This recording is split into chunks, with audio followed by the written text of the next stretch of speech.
मेरा सीधा साफ साफ ये है, होली का दिन है, जुम्मा साल में 52 बार आता है, होली साल में एक बार आती है। तो मुस्लिम समुदाय के लोगों को यदि किसी को लगता है भाई आपको होली के रंग से आपका धर्म भ्रष्ट हो जाएगा या जो भी है, तो वो उस दिन ना निकले, घर से ना निकले।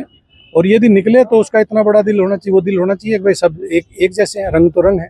और यदि उस दिन होली का दिन है, सबसे बड़ी बात वो जिसको लगता है कि रंग का वो बुरा मानेगा, तो उस दिन किसी भी हालत में अपने घर से ना निकले, अपने घर में रहे, एक दिन घर में रहे, तो उसमें शांति भी बनी रहेगी और एक मैसेज भी अच्छा रहेगा। तो बाकी सबके लिए प्रशासन, खासकर संभल में, हम कोई भी इस तरह की लापरवाही किसी भी पक्ष की बर्दाश्त नहीं करेंगे।